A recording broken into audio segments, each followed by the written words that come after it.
So, it's safe to say the God of War franchise is one of gaming's biggest and best, and with the huge success of the latest two releases, it's certainly likely we could see a spin-off series and more games coming out in the near future. Now, just a heads up folks, if you haven't yet completed the main story in God of War Ragnarok, you may want to revisit this video afterwards because I will be going over some major spoilers for the story in just a moment, and I wouldn't want to ruin that for you. And with that, let's go ahead and get stuck in, shall we? If I'm being completely honest, God of War Ragnarok didn't end in the way I was expecting it to based on the prophecies we saw earlier on in the campaign, which indicated that Kratos may end up dead after Ragnarok had played out. But thankfully that wasn't the case, and in the end, we do now have an open ending for both Kratos and Atreus, meaning any future games have a huge amount of options onto where they go next. And most notably, the paths of both of them will look very different, with Atreus going off on his own journey to help the giants, which could take him off to entirely new worlds and mythologies, whereas Kratos, for now anyway, is staying put in the Norse worlds with Freya, cleaning up after Ragnarok. And we also see another prophecy at the end cutscene depicting Kratos as a newly loved and worshipped god in the Norse worlds. Something he's never had before, so will he have to fight off any future threats in future games to gain that status, or has he already done enough by killing Odin and destroying Asgard?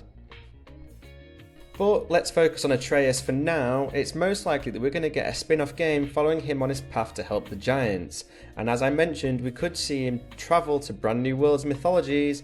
One example which I think would be pretty cool would be the Egyptian mythology, as next to the Greece and Norse mythologies, it's probably one of the most iconic throughout history. There are certainly no shortage of gods to do battle with, along with a bunch of mythical monsters the developers at Santa Monica could have fun with. Most notably undead mummies, giant snakes and scorpions, just to name a few. And of course, in Egyptian mythology, there is also their very own god of war, and he is called Montu. There are of course a couple of other possibilities for a totally different setting, and a couple of these could be the Chinese mythology, the Japanese mythology, the Celtic mythology, and perhaps even the Roman mythology, though that isn't too dissimilar to Greek mythology, which we've already explored in great depth in the past God of War games. But there is certainly scope for expanding out following the completion of the Norse mythology with the conclusion of Ragnarok. Where do you think God of War is going to go next? And more importantly, where would you like it to go next? So with regards to the spin-off, I don't think the God of War name would be suitable. However, because in the past Cory Barlog has said that Kratos is God of War, and at the end of the day his son Atreus isn't the God of War. However, his alter ego Loki is indeed the god of mischief, so how about that for a new game name? You would certainly know it's a Santa Monica game in the same universe as the God of War franchise, and at the end of Ragnarok we do see Kratos saying that Atreus stays with him but Loki goes off to help the giants, so that fits in with that name as well. And if successful, the God of Mischief could even become its own franchise as well, because with Ragnarok we had the opportunity to play as Atreus a few times, albeit not too long each time, but you could tell a difference when controlling him versus when controlling Kratos. Atreus' movement was different and it could easily be expanded on if we were to get his own game. We could have new animal types to transform into, perhaps new melee weapons, more arrow types to master to further enhance Atreus' loadout. It certainly felt like Santa Monica were giving us a little taste about what a fully fledged game with Atreus as a main protagonist would feel like with God of War Ragnarok. It is totally possible they added in these gameplay sections in to test the waters with the fans to see their reactions would be to playing someone other than Kratos, and I for one enjoyed playing as Atreus from time to time. It was a nice little addition to the game. This spin-off could definitely have some returning characters as well, like we could delve deeper into his relationship with Angrboda, and we could also have a storyline of Sindri being an antagonist before they eventually settle their differences and become allies once again. Who knows? We may even see Thrud once again because we now know that she wields Mjolnir after her father's death. There really are a whole host of possibilities for where the story could go. So I think the way Santa Monica handled the Ragnarok ending with Kratos and Atreus going their separate ways, it definitely gives them the opportunity to go in different directions but at the same time, if that makes sense. We could have two franchises on the go at once. One with Atreus could be focused a bit more on range combat whilst trying to help the giants, whereas Kratos could travel to another world and continue beating the living daylights out of other mythologies' gods with pure brute strength, and of course his trusted axe, Blades of Chaos, and the newly added Dropnir Spear. And who knows, their paths may even be able to cross once again sometime in future games.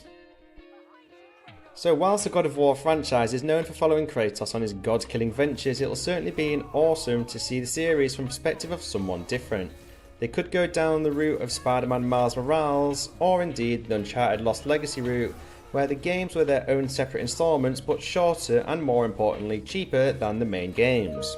So there is definitely scope for an Atreus-led game which would be about 10 to 15 hours in length.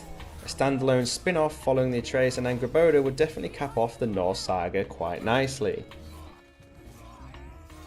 There are a couple of aspects to Norse mythology that we haven't encountered fully yet with regards to Atreus, or indeed Loki and his mythical children. So far we've seen Fenrir and Jormungandr, and the game could introduce others like Hel and Sleipnir. We have also had a couple of unanswered questions raised from even the 2018 God of War, and Cory Barlog has promised answers to some of these. A lot of plot points from the first game were addressed in Ragnarok, but we still don't fully know who blew the horn in the first game to summon Jormungandr in the first place. There are some fan theories around it being Balder or even a version of Kratos from the future, but Barlog has supposedly debunked both of these and said there is a real answer that exists, but that it isn't ready to share it just yet.